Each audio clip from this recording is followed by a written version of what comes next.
This week on Sally Speaks Mindset, I am so excited to introduce you to Nina Khoo. Now, it says that she's a sensitive leadership coach right on the screen, so you can see that. But she really works with highly sensitive, creative, visionary, um, and guides and champions all of the sensitive women out there. She supports and nurtures those called to lead our world to a healthier and more compassionate place for our children to thrive in. And isn't that needed more today than ever? I love what you've decided to do with your career. And through understanding and embracing their unique wiring, Nina's clients let go of everything that keeps them small and invisible so they can lead with confidence, integrity, and sensitivity. And managing that overwhelm, perfectionism, and self-doubt allows them to feel safe to be seen, show up consistently in their chosen fields, and comfortably step into higher positions and raise their prices. So this is going to be a really interesting conversation because I know there's a lot of women out there that still haven't discovered that they're highly sensitive. And so as we're going through this, I want to make sure that we try and address most of the things that I've heard, as well as questions out there, and how people can really start to identify it. So what does it really mean to you to be highly sensitive, Nina? Oh, first of all, thank you for having me on Oh, today, my Sally. I'm so pleasure. excited. So, what does it mean for me to be highly sensitive? So, I didn't know I was highly sensitive until about 8 years ago. And for me, it was like finding the missing piece, the jigsaw puzzle to my life, or finding finally the correct user manual for me. Mm, So it means knowing that I'm highly sensitive really means that I understand me. Everything makes sense. I understand now that I'm wired differently from other people and what that means, in terms of having the wiring, the physiology. We have a brain that takes in more information and processes it more deeply than others. We have a highly responsive nervous system, which triggers us into fight, flight, or freeze more readily. So knowing this just makes sense for me. So now I know how to take care of myself. I can be responsible for what I need and speak out about what I need and really make sure that I'm in the right environments for me and mhm. know that, if I'm not in the right environment, I understand then that I'm going to be tired and I'll need to take some time out. I need to, recharge my batteries, recalibrate my nervous system. So it's given me so much information to be able to take care of myself and be responsible to give myself what I need. I think that's a really big insight and observation because most people that are highly sensitive and most people in general tend to react and take in different elements of what we're listening to or what we're hearing or what we're experiencing at any point in the time of our day. But when you're highly sensitive and you're picking up on everybody else's energy as well as what you're doing, I think that's where it can become a big challenge if you do not know how to recognize when you need to be able to take care of yourself in that situation.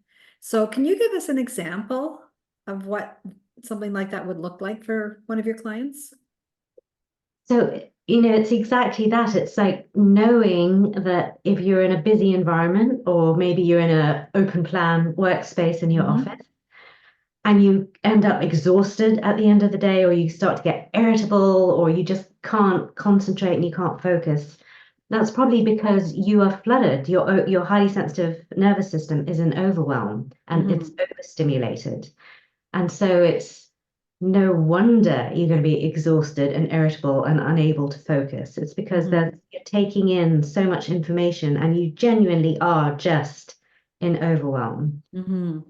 So it's about knowing then, to maybe ask for a desk in a quieter spot or put some headphones on so that you can Mhm. actually focus and knowing that, to allow some alone time for yourself.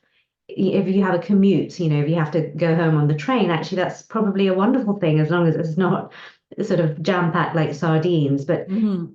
it's that time to transition from one environment to another Mhm. and not take the stresses of your work back home with you. Or even if it is, if you have a stressful commute as well, it's like trying to explain to your family if you have one that I just need half an hour to decompress for myself when I walk through the door. Otherwise, I might be a little bit on edge. So Mm-hmm. it's just knowing these things and allowing yourself the space and not feeling bad about needing this time out. You know, it's about really knowing what you need and then communicating it in a Yes. very firm but loving way to those around you so that Mm-hmm. they understand. But you know, for me, it's all about taking responsibility for giving yourself what you need rather Mm-hmm. than waiting for other people to guess, because sometimes they never will. Exactly. And I think so many people go through life not explaining what it is that they need and just stepping into whatever is waiting for them. Like you said, when they come in the door at the end of the evening, after work, and you do need some decompression time. And we think about our children and how sometimes they just needed to go to their room and just relax after school with a book or play with a toy. That's just something that's not putting a lot of energy or, and just allowing them to have that downtime. Yeah. And I think we take that for granted as we get to be adults. Yes, and you know, and it's interesting you say that, Sally, because my children definitely need that. Mm-hmm. Um, because they're both highly sensitive and, you know, possibly introverts as well. So if you're a highly sensitive introvert, you're definitely going to need that. But Mm-hmm. even highly sensitive extroverts need alone time. But my husband is more extroverted and he doesn't understand, you know, Mm-hmm. that the girls and I need to sometimes just shut ourselves away and be alone. And he's like, well, where is everyone? Why doesn't anyone want to interact with me? It's like, okay, just give us a few moments. Mm-hmm. So not everybody needs this time alone. And so it's very important to understand if you do need it, that it's okay. And actually you need to honor that. Mm-hmm. Um, and just try and explain it in the best possible way to others around you who don't need that. Right. Right. And I think that's a key is just having that open communication because oftentimes there are people like an extrovert that might be want to be busy all the time and might always want to be on the go and has that active mind and wants to keep going and doesn't need to be having that downtime like others. And so as a woman, which is who you're working with, Mhm. um, and if they're really listening intently, is there some certain traits that they would recognize or behaviors that they would recognize that would allow them to understand that they're highly sensitive? Or how would they, is there a way to be able to determine that? Yeah, there is. Of course, there are self-tests on Dr. Elaine Aron's website. So she's the psychologist Mm-hmm. who identified this trait and called it the highly sensitive trait. Of course, it's been around forever, Mm-hmm. but she named it in the 1990s. And on her website, she has self-tests. It's hsperson.com. But there is a very quick and easy way to ascertain whether you're highly sensitive. So if you remember the acronym DOES, Okay. so this sort of outlines 4, 5 characteristics. If you have all of these to some extent, you're highly sensitive. Most people will have 1 or 2. So D stands for depth of processing. So that's our busy brain that is taking in more information and processing it more deeply than others. And they've Okay. actually proven this through fMRI studies that the highly sensitive brain does this, which can lead to the O, which is overstimulation and overwhelm. So sometimes all those thoughts and all that information and the processing just becomes too much, and then we're overwhelmed. E stands for 2 things. It stands for emotional responsivity, which just means that highly sensitive people genuinely feel things more deeply than others. So this is positive emotions and negative emotions. Mm-hmm. And E also stands for empathy. So when we're not in overwhelm, we have the most amazing capacity to pick up on what other people are thinking and feeling. But of course, remember, if you're in overwhelm, that all goes out the window. Mm-hmm.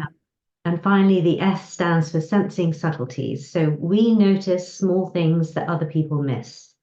And this could be anything from scratchy labels in our clothes to seams in socks to, you know, the lights are too bright or somebody's perfume is too strong or, you know, fluctuations in temperature.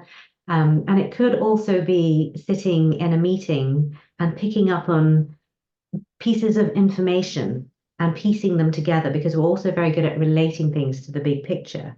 So it's like picking up on why a project can't possibly be delivered by a certain deadline, and then wondering why nobody else in the meeting has picked up on it. It's because you're sensitive and you're sensing these subtleties and also this ability to see the big picture, which are, amazing, amazing gifts. So if you have all of those traits, the DOES, to some extent, then you are a highly sensitive person. And the important thing to realize is they've found sort of that 20 to some researchers have even found up to 30% of the population. So, but generally 20% of the population is highly sensitive. And it's found equally in men and women. Mm-hmm. Interesting, because I wouldn't have thought it was that high a number. But I know Mm. that, I don't know if this relates or not. I'm just going to throw a question in here, but there's a lot of people that call themselves empaths. Would most of them be highly sensitive? Because a lot of the traits I'm hearing are very similar. So that's the really interesting thing. So highly sensitive people have the capacity to be empathic. It doesn't mean highly sensitive people are also empaths. Okay. So being an empath is something separate. So you can be highly sensitive and an empath. You can be highly sensitive, but not an empath. Mm-hmm. And you can also be an empath, but not highly sensitive. Okay. So that's the bit that really blew my mind. I was like, how Yeah. can you be an empath and not sensitive? But yes, they exist, and I've met some. So Okay. yeah, it's really fascinating. That is fascinating. Because I know, prior to hearing about highly sensitive, I mean, I've just really been exposed with probably within the last year or so, hearing that language and hearing about these different characteristics. So I'm really curious because I want to be able to not only understand that when I'm working with my clients, but also to understand it just from my perspective on, how I am acting along that line. So does knowing your HSP actually make a difference for the individual? So it's once you know that you're highly sensitive and you understand that you are wired differently, that you've got this highly um this brain that takes in lots of information and processes it more deeply, you have this highly responsive nervous system, you start to understand, what your challenges might be, how you get easily overwhelmed and overstimulated, what you need to do to help stop that from happening, or if it is happening, to then decompress, to give yourself the time. You need to learn that self-care is imperative. It's not a nice to have. You absolutely have to take it completely seriously. And it's also then understanding that we have challenges because of our wiring. So the whole overstimulation and overwhelm is one. Perfectionism, because we're noticing all the small things that other people miss. We can be very critical of ourselves, but also of others. We can be judgmental because we notice things. Yeah. But also because we have this empathy and we notice things, we are great people pleasers. Mm. And so, it's like it's understanding the shadow side or the challenges of being highly sensitive, but also understanding that our ability to think deeply and process deeply, our empathy, actually our ability to feel deeply, noticing things that others miss and seeing the big picture, these are huge gifts. They are really amazing things. And they're all things that our world really, really needs at the moment. Yes, I So, I yeah, agree on that for sure.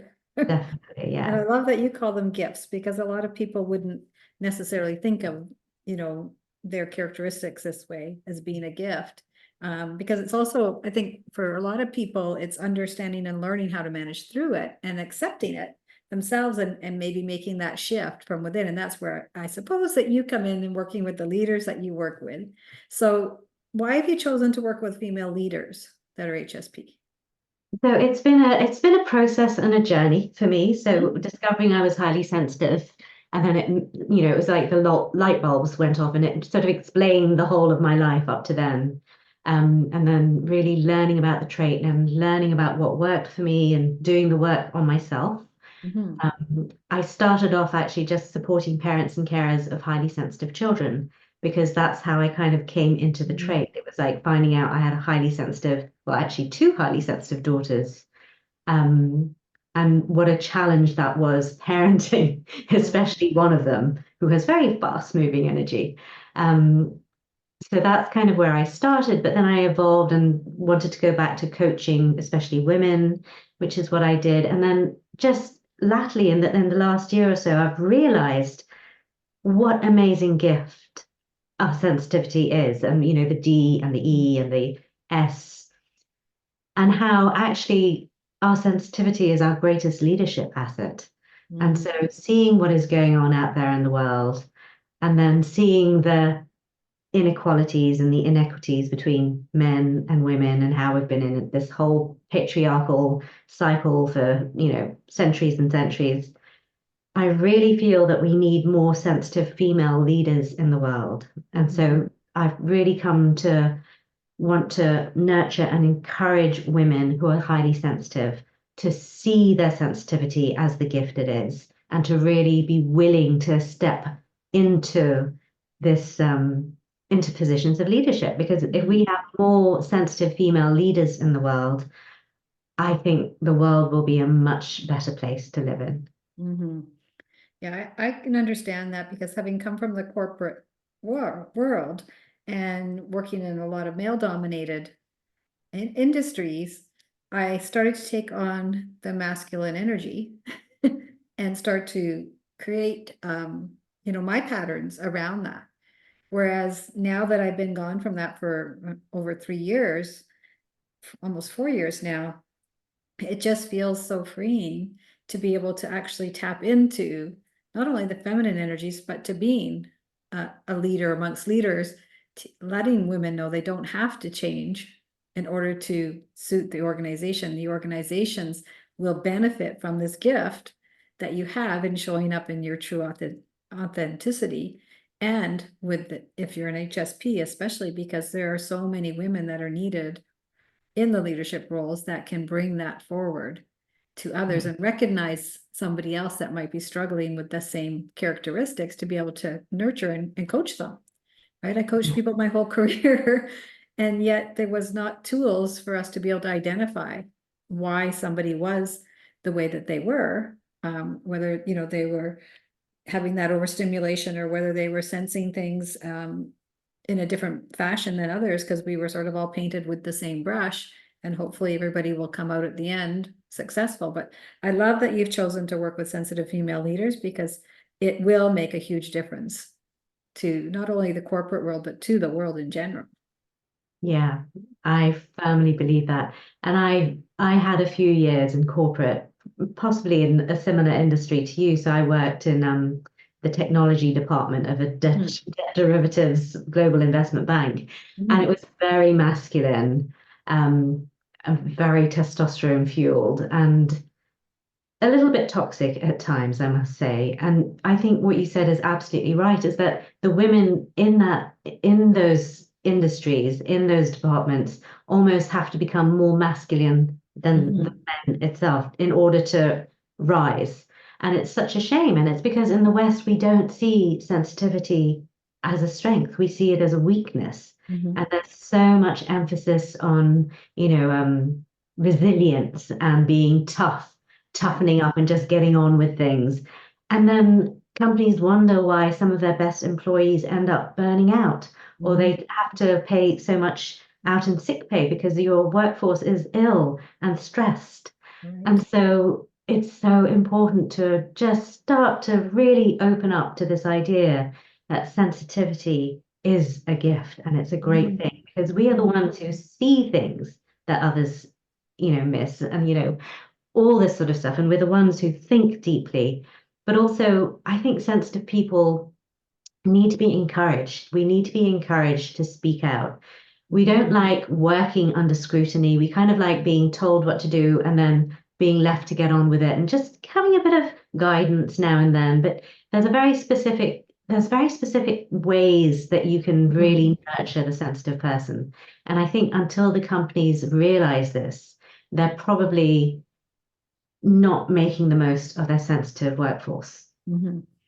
Well, they're not tapping into their gift to help them Absolutely. have more success, and also the employee retention.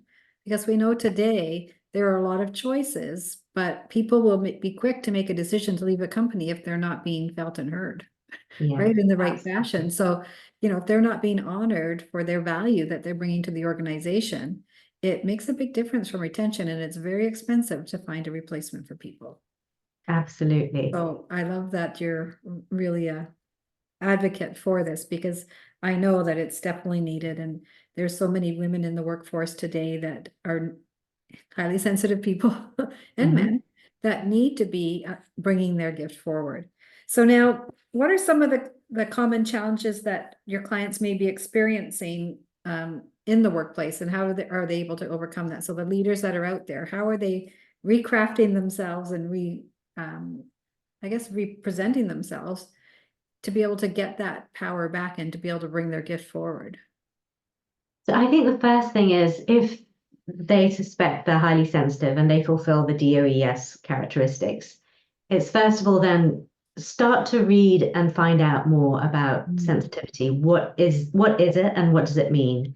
And I can guarantee that if you are highly sensitive and you start to research it, you start to read about it, you will probably experience what I did. It's like, oh my God, all the light bulb moments going off. It's like, that's why this is happening. That's why I do that. It just, everything starts to make sense. So Mhm. it's really accept that you're highly sensitive, appreciate your sensitivity, see it as a gift. Yes, there are challenges, but you can learn to overcome these challenges. You can learn to manage, the overwhelm. You can learn to put yourselves in the right environment. Really recognize that you do have tendencies probably to people please, to, judge people. You probably are a perfectionist, which can lead to procrastination. And not to beat yourself up about this, but to see, okay, so this is a byproduct of the way I'm wired. And so Mhm. what strategies can I use to stop myself from doing this? What can I do to sort of set myself a deadline? It's like, okay, enough procrastination. Now I've got to do it. And I Mhm. think for me, one of the things, but the perfectionism thing was huge. It's like really letting go of the perfectionism thing. Mhm. I think Marie Forleo says it's progress, not perfection. And I think that's the mantra that I've really stuck to in my Mhm. work. And that helps. Once you know that, it doesn't have to be perfect. You can stop procrastinating, you can show up and be visible. But Mhm. also, there's so many different things. It's like really learning to pay attention to your environments and putting yourselves in, really doing small things that can change your environment, change your experience of being in that environment. So it is wearing headphones if you need to, taking time out, having regular breaks, um, giving yourself what you need, really. It's really taking care of yourself on all levels. Mhm. Yeah, so there's so many things that you can do. Nice. No, I love that, because what I'm hearing throughout this whole conversation is that we have a gift if we're a highly sensitive person, just like we would in any other characters. There's a gift that we would all come forward with, that different personality type. And what we do need today is people to recognize these gifts. And so the work that you're doing, I think, is so valuable because of that, because now we get to actually talk about it openly. Mhm. Now we get to address it. Now we get to say, here's the virtues, and here's, the stumbling blocks that can come along the way if we're not embracing what it is that we have, as you say, through the DOES. Because that's going to be the trick, and the opportunity for these people to just blossom and to be able to help others do the same. So I really enjoy all of the conversation today, because I do believe that we need to take these steps forward in industry and in our homes to be able to allow us to have the ability to be who we truly are in our absolute soul. Yeah, absolutely. So now, how can our listeners contact you if they want to hear some more? Because this has been really enlightening. So they can reach me through my website, which is ninakhoo.com, or on LinkedIn. Yeah, connect with me through LinkedIn. I'm Okay. always delighted to talk about high sensitivity and how you can blossom and thrive being Mhm. high sensitive. Awesome. And I noticed that you have a ability to book a free 30-minute sensitive superpower strategy call. I love that. So we'll put the links up for that as well. So if Fabulous. anybody is interested in reaching out to Nina, you can either reach her, as she said, on her website, LinkedIn, or you can book a call with her to be able to actually have a look at one of those particular challenges that you're experiencing with the sensitivity, and see whether there might be a good opportunity to work with her. So I really appreciate your time today. Thank you so much for sharing with our audience. I believe that there's so much more work to be done in this field. And I love that you're trailblazing it. So Oh, thank thank you you for so having me much. today. My pleasure. And I will just recording.